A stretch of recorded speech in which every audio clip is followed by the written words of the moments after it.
What's good, people? Welcome to my round 3 review. And this round was a pretty trippy round, not a very good round on the eyes, Supercoach wise. There was a lot of low basement scores, but you also had a few really high scores, as my league matchup absolutely thrashed me with potentially one of the highest scores of the round, to be honest.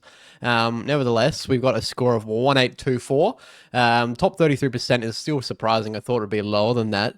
But we still have drops in the season ranks. We're down outside the top 10,000, which is really disappointing, but expected when the amount of cash that I've got sitting on the bench, I have sitting on the bench right now, and we're looking to use that this week. I've already used 6 trades. As you can see, the trade's available. I'm not looking to use a boost this week. I'm looking to move on 2 people. One absolute numpty idiot, what the hell are you thinking? And another one that has served me fine, and I'm looking to move on for something bigger and better. So without further ado, let's have a look at the scores themselves. I'll go into a small dive into each player and their score for the round. Starting with our defenders as usual. So Sinclair 114. He's probably the most serviceable defender you can have at this stage. Yeah, takes a lot of attention away. A lot of the attention is on Nas, so he takes a lot of that free reign in the back line. I'm looking to potentially even move Nas in later on with his lower score from his couple stinkers early on, but he is always a risk of a tag because it works. People know that Nas being tagged worked, so that leaves Sinclair to have free reign. Has the bye this week, which is disappointing, but I'm sure a lot of people are going to have him on the bench for the bye. Then we move into our potentially failed pick. Who knows? Too early to tell, really. But Houston is 61.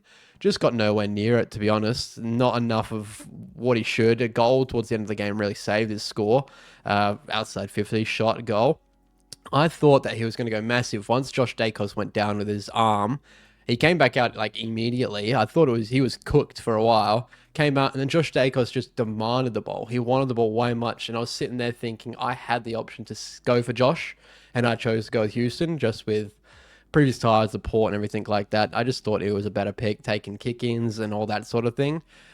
It's too early to tell, so don't panic just yet in Houston. He's still rise in value, but now with a matchup of another Thursday night at the Gabba, it would be really interesting to get a better view into if it's going to be a sustainable pick for a while or if we need to jump ship immediately.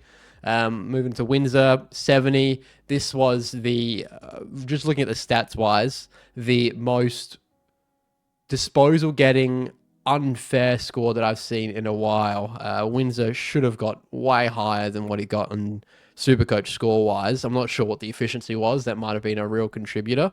But yeah, he had like 100 fantasy at least compared to his 70 he's got on file here. So the role, he's getting better. He's gelling in the role a little bit more. So I'm looking to still hold strong at this stage. Yeah, we've got other things to change anyway, so happy with that one. Keen Coleman, welcome, mate. 100 is absolutely massive, floating down half back a little bit. I'm so happy for him to keep that role if he continues to score as well as he has now. We definitely take that 100, and that I was looking to move him the week before, so thank goodness we held him. A lot of the time I do move when someone has a big game, so I'm so glad I held on to him for now. Grill, 68, serviceable. You're not going to complain about that whatsoever. And Lindsay, a lot of people also moved him when he didn't get names last week. Got brought back in and he scored around 65 up to 3/4 time, so he must not have touched it a lot in the last quarter. I was at the game and I wasn't really paying attention to Lindsay per se, so 70, you take that, and that's real cash generation next week. Didn't rise in price because he didn't play last week. You hold him, and if you did hold him, good call. Then you got Jax on the bench, had the bye, and Sarong on the bench, had the bye as well. So nothing to add for those. Moving on to midfield, Butters, captain, 126, you can't complain. I think that he had a really big first quarter. A lot of innocuous touches. He wasn't super influential in the game, and I think Butters needs to kind of lift as a leader now that Rosie's out when the going gets tough. But 126 is fine. You're not going to complain about that as a captain score, that's for sure. Midfield, Dacos, 150. I was worried that he was going to get a little bit of attention put into him. Obviously not, and that was displayed from the 150.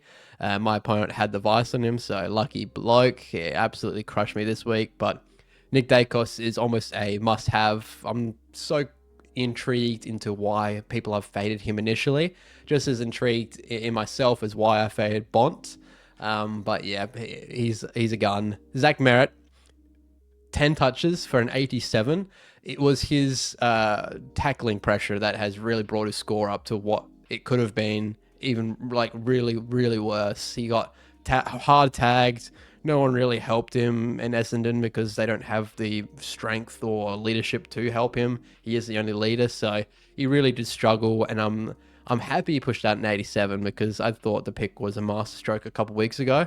Now it's becoming, now that Essendon get worse and worse and worse. And apparently Zach Merritt was sitting in his kit like 2 hours after the game once people are going home.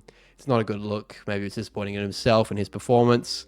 But yeah, it's Zach Merritt. He's a gun. I think he's undeserving in the situation that's happening at Essendon, and I think that he's going to come good. So not worried about the pick whatsoever. Then we go to Clary. He's proving me right each week on why the pick was worth it. 111. He's versing decent sides and still putting out decent scores. So there's nothing to complain about Clary, except maybe that 1 week where he maybe looked like a fool as soon as I made that little deep dive. Now we go into one of our first third picks, I think, and that's Parrish. Had initially a one good game, and then from then has just not looked up to scratch. Washed, as they say. I'm looking to move on from this dude very, very shortly. He's versing, look at that, Western Bulldogs at Marvel Stadium on Sunday, so that could be an absolute killing. He might pot out another score similar to the region of what he did here, so it might be worth to jump off Parrish if you've got him now. Yeah, nothing to add further than that. Just a fair pick. A lot of people in the same boat. Just get sucked into that mid pricing, as a lot of people do. Bruin, 47 is pretty poor. I'm going to give him a pass this week. I'm not worried. I know what he's capable of. Got a whack to the nose, I think, so that might have put him off pace a little bit. But going got tough against the Crows, and Geelong pulled it out, but Holmes was the real bowl winner in the middle, so took a lot of the score for Bruin. So I'm not afraid with that one. Doesn't bother me. He'll come good. Jagger Smith, 88. He's going to be a rising star. Let's be real. He's going to be Rookie of the Year. Nothing else to add to that. He is probably, you're going to keep at least halfway through the year, that's for sure, with the scoring up he has right now. Best scoring to price ratio of any players at all. Then we got Murdoch, who had a hamstring issue. I have elected to keep him. Hopefully he comes back in the side this week. We do hope. Even if he doesn't come back in next week, he's a shoo-in to come in the week after or such, so I'm not worried. We'll put him to the bench. I did use him as a loop for Blamira's score because I was waiting to see Blamira's before I could use Watkins on field, and I made the right call, which I'm happy with. Carroll, 40. Probably going to be traded this week, to be honest. He has not had big scoring output. He's on the bubble a lot, so that's as much as we're probably going to squeeze out of him anyway. He's not going to rise too much more from that, so I'm looking to move him on this week, and I'll explain what we're going to do with the amount of salary I've got left of 922,000, which is crazy. I'm really surprised the score that I put out with that salary on the bench, to be honest. And yeah, Blamira's 85, looped him. He's also a great pick. I had to move him in last week just because of the amount he's going to rise in price. And I moved him in. I made it work, even though the DPP status in the midfield is non-existent. Hopefully that will work itself out in due course. Watkins, 69, had a really good goal at the start of the game, and he kind of faded out a little bit. Was getting a lot of midfield time, and I think he holds his spot. Port, oddly enough, played Brody as like a phantom sub, only had about 40% time on ground. So if I'm Port Adelaide, I'm potentially taking Brody, omitted to go into the twos for a little bit of a run, bringing Wines back in. I'm not sure what selection we're thinking. And I think that Watkins holds his spot. He's done nothing particularly wrong for losing his spot. So yeah, I think he holds. And then we go into the title of the video, the thumbnail of the video, the absolute buffoon, Tristan Xerri. I waited for the tribunal hearing before I wanted to upload the video, because that's going to be really heavily skewing what the trades we're going to make this week are. And he is out for 3 weeks. So It's right on the edge where if you're crazy enough, you can hold on to him for a while, but that's just points you're going to miss out on. So I'm not looking to potentially hold. I'm looking to move him, and I'll kind of give you a little bit of a look into what we're going to do later on the video, later on in the week with the final trades and captain video. But 68, he was the top scorer for the first quarter and then just didn't score at all from there. Wiped blood on McGrath, and then just did nothing from then. So it was really disappointing with that vice on him. And yeah, it's probably the best time for him to score a 68 because we're going to move on from him now anyway before he drops even further in price. Luke Jackson, 108. I feel like he could have eaten a little bit more against Richmond, but he didn't. 108 is nothing to complain about though, and I'm being happy with the pick since we picked him up start of the year. Forwards, Sheasel. Don't go to Flanders just yet. Sheasel, 145 is massive, and everyone's got him, so happy for everyone, I guess. Yeah, if you put the vice on him over XERRI, you're a happy camper, that's for sure, and that's a great captain score. But yeah, he's a lock, and I say it every single week. He's a lock, and Sheasel's a gun. Flanders, 93. I feel like that's a low score for the amount of output he has. I got to be honest with you. For the price, he's a fine pick. I'm not sure if he's going to be a keeper at this stage. If he is, maybe it's low down the forward ranking towards the end of the year. He's done nothing particularly wrong. So yeah, I'm happy with the Flanders pick. And then we go into a great pick of mine. A beautiful masterstroke pick. Joe Barry with a 24. Oh my God. What? They always do this. I make a video of a reasoning why you should. I've got all the data to back up on why you should. Porter looking to build up through Barry and that sort of thing, and he goes absolutely missing against West Coast. Same time as last week, same weather, maybe a little bit more windy, and he was just nowhere to be seen all day. He had a couple decent kicks inside 50. He's got a beautiful left foot. It's not a lollipop. It's like a dart each time. So his kick to leading forwards is great, and they're not feeding him enough. Or he's just not finding the ball enough. He's young, and that's to be, yeah. It's just, you get that with young blokes, and I should have known that the small forward, I've known it for a long time, that small forwards are just definitely don't go with them. Shea Bolton, I've told him you not to go with Shea Bolton, and he's maybe looked like a fool with his scoring output. Cozzy Pickett as well maybe look like a fool, but those are the types of picks that I will just never go again. Cozzy Pickett, Rankin, another one. Those types of small forwards that get a little bit of midfield time every now and then. I would stay clear, and I should have known Joe Barry. Too young, too inexperienced, and yeah, just crumbled against the pressure of West Coast. So there's nothing else I can do at this stage but hold. We're versing Richmond at the MCG this week, so who knows if they're gonna let him run free. And I'm not calling it a fouled pick until we get another week's data to go off of. He's still rising in price, so that's all you can ask for, I guess. Then Braden Cook, great pick. He's becoming one of the best forward rookie options you can have. We've got that midfield DPP status, which is super helpful for later on in the year as well. Nothing to complain about anything that Cook has done. He was on around 80 at 3/4 time, so he must have not scored a whole lot in the last quarter. I think it was just, spent a lot of time in the Cats forward line. It was stuck in the middle where Cook wasn't, so who knows. Robertson, 53, is getting rubbed out for this week with his dangerous tackle on Butters, only a week, so I would, with his recent scoring, I would elect to hold. There's no reason to move him. 53 is fine. He was playing a tagging role on Butters, not his usual halfback role, so yeah, he was faded for a week, and then I guess, just wait and see. Todd Marshall did not play, ankle issue. Hope he comes back this week, so if he doesn't, I'm still going to hold him because we've got other things to do first, but not too worried because we've got others to back him up. Buderick did not play, had the bye, and Lombard had the bye as well. And then in our flex spot, we've got McAndrew, which is 68. A little bit disappointing, but he's a rookie. You can't really complain with his scoring output at his price as well. He's been serviceable at that flex spot. So that's the team. I was decently happy with Butters' score as a captain. The only one who could have gone better was either a Sheasel or Dacus. So yeah, you got nothing to complain about that pick. pretty much went as I thought the week itself. Maybe a couple lower scores in your Bruin and Parrish and even Joe Barry. I thought that was going to be a little bit higher, but yeah. So rolling into this week, we've got Giants and Saints on bye. I'm looking to move Carroll out this week, and I'm going to move Xerri out with his 3-game suspension as well.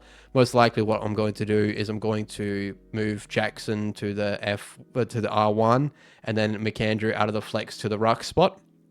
And in the flex position, I'm going to do a little bit of research, and I want to get someone that is got that DPP status so I can flick him potentially a forward and midfield, or defense and mid.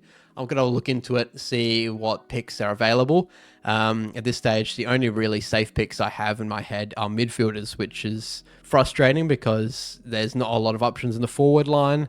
I've told my mentality when it comes to the forward line is to just get penny pinches as we can, cash cows in the forward line at the start, and then as those DPP changes roll out, we're going to have a little bit more options with potentially your Tuke Millers, who's outscoring Anderson right now, or your Jason or Francis, who didn't score very well on the weekend, but we know what he's capable of, ceiling scores. Those are the types of picks that I'm looking to hold out for. And I'm probably just going to move Carroll for the Bont, to be honest. I've got the money to spend. I don't know why I held this much money. Kind of insane from me. I'm not sure why I've done it, but yeah, I'm looking to move on to potentially Bontempelli, and we'll figure out what's going to happen with the flex, or if we just trade in a Tim English for a Xerri straight swap.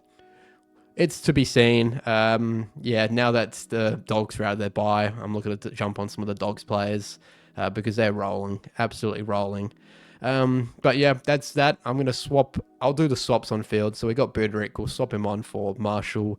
Actually, hope that Marshall plays. Robertson we know is not playing, so we put that, and Lombard probably will play, I think. So that will be the forward line. Oh, Flanders. We've got Flanders as well. Damn. Okay, so it's going to be double Lombard and, yeah, Robertson on the bench this week. It's still a bye, so it's only top 18, so we could see some really big scores with the amount of only 2 teams having a bye.